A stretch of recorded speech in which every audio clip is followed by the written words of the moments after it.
आज हम बात करने वाले हैं बहुत ही प्रचलित मूवी जिसका नाम है नॉस्फेरातु के बारे में। तो ये जो मूवी है बेसिकली मैं देखकर ही चौंक गया था उसकी हॉरर एफिकेसी की वजह से।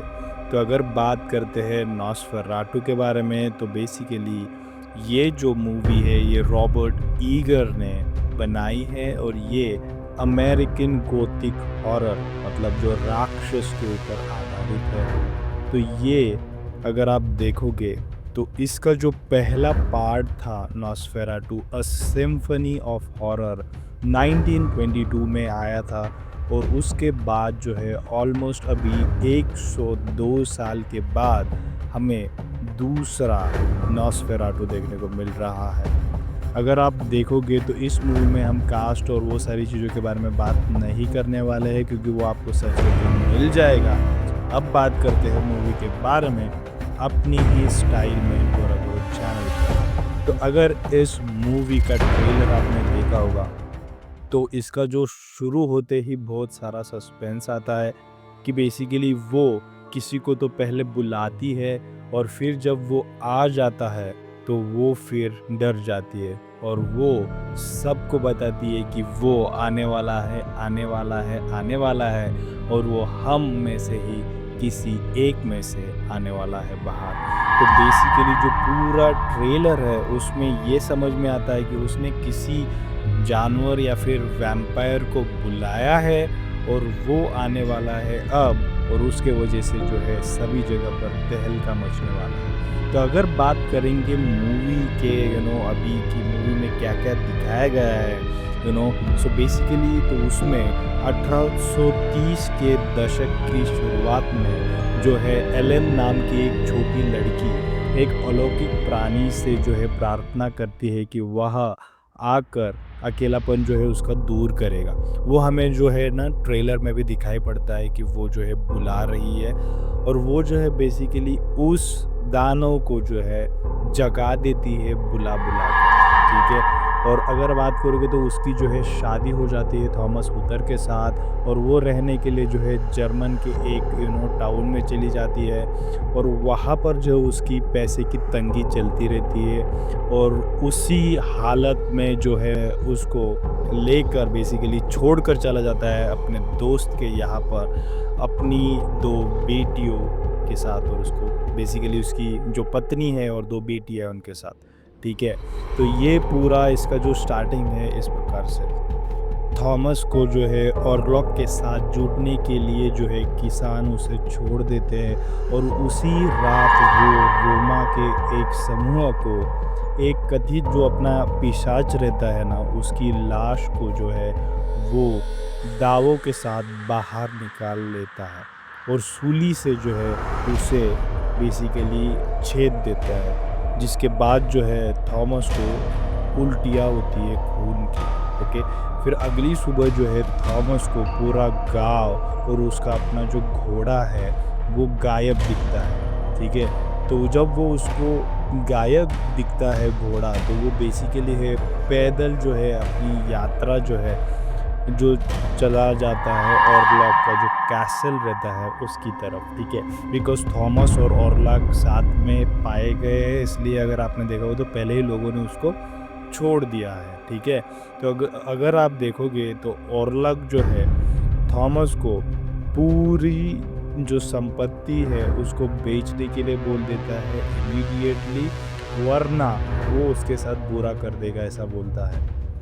मगर जो थॉमस है उसको ये पता चलता है कि जब वो डिनर कर रहा है उसका जो है हाथ पर एक कट आता है और जब वो उठता है तो उसके जो छाती पर है किसी ने काटा हुआ का निशान जो है उसको दिखता है। तो वो जो है उसको पता चलता है कि जो ऑरलॉक है उसने थॉमस का जो है लॉकेट चुरा लिया है जिस लॉकेट में जो है एलन के बाल है, ठीक है। और वो जो है उसको फोर्स करता है डॉक्यूमेंट पे साइन करने के लिए, ठीक है। तो वो जो डॉक्यूमेंट होता है वो होता है कॉन्ट्रैक्ट बेसिकली जो है ग्रीनवॉल्ड का जो मैनर है उसे बेचने के लिए ऑरलॉक ने बोला रहता है थॉमस को, ठीक है। मगर वो जो है एक अकल्ट जो लिखी रहती है उसमें लिखा रहता है जिसके कारण जो है थॉमस उसे पढ़ नहीं सकता, ठीक है। और वो जो है बहुत ही ज़्यादा मतलब थॉमस जो है वो बीमार पड़ते-पड़ते जाता है, ठीक है? और वो जब बहुत ज़्यादा बीमार पड़ता है और वो ऑरलॉक के पास जाता है, तो उसे दिखता है कि जो ऑरलॉक है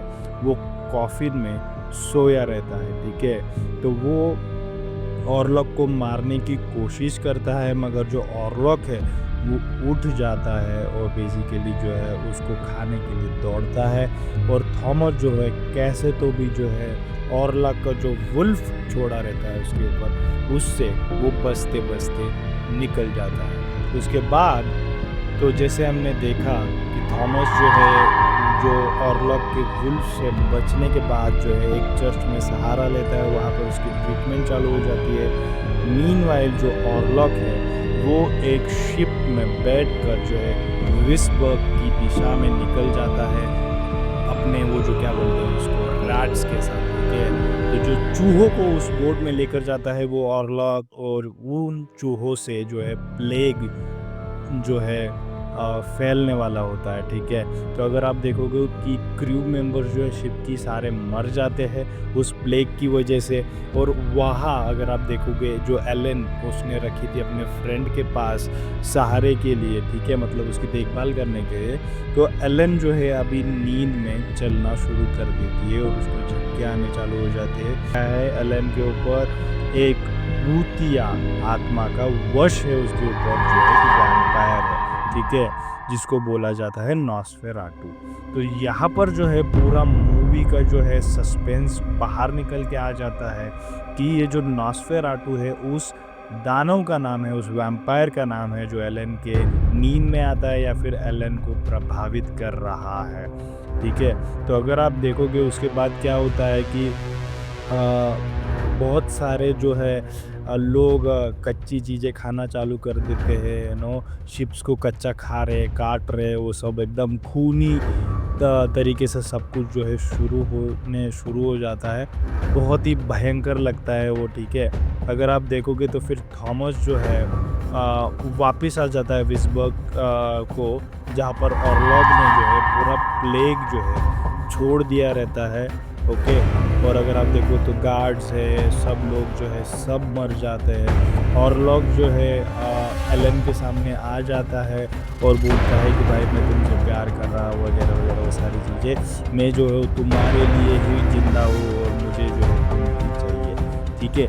और इस तरह से जो ये कहानी ऑलमोस्ट अभी मोड़ पे आ जाती है, जहाँ पर ऑरलॉग, एलन, ये सारे लोग जो है मिल जा रहे हैं आपस में, ठीक है? और वो अभी एलन के ऊपर जो है दबाव डाल रहा है, बहुत ज़्यादा फोर्स कर रहा है, ठीक है? और वो बोलता है कि मैं जो है थॉमस को मार डालूँगा और ये जो प्लेग है उससे पूरा विस्बर्ग जो है मर जाएगा, ठीक है? फिर जो जो अल्बीन होता है वो सजेस्ट करता है कि नॉस्फेराटू को हम मार सकते हैं, ठीक है? कोई एक दासी को मतलब उसको उसकी बलि चढ़ाकर, ठीक है? और ये फिर बलि का प्रकार शुरू हो जाता है उसमें। और मूवी ज़रूर देखना कि कैसे और किसके बलिदान से जो है वो जो प्लेग है वो ख़त्म हो जाता है, और बेसिकली एलन जिंदा रहती है कि नहीं, और ये सारी जो चीज़ें हैं ये आप मूवी देखकर पता कर लेना। पर ये ऐसा इसका पूरा समरी है मूवी की, ये सारी चीज़ें इस मूवी में दिखाई गई है जो है नॉस्फेराटू। अगर आप मूवी में देखोगे तो इन्होंने बहुत ही शानदार सिनेमाटोग्राफी की है।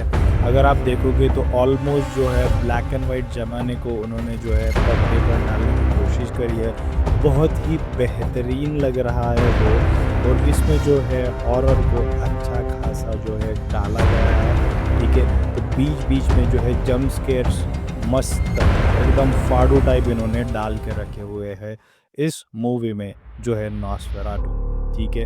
तो अगर देखोगे तो ये basically almost horror type movie है, जिसका अगर आप पूरा मैं बोलूँ अगर समराइज़ करेंगे तो ये जो मूवी है ये उस दानव के ऊपर आधारित है, वैम्पायर के ऊपर, जो बेसिकली वो एलन नाम की लड़की उसको बुलाती है और फिर वो पूरे तहलका मचा देता है हर जगह पर। उसी चीज़ के ऊपर ये जो है पूरा मूवी है।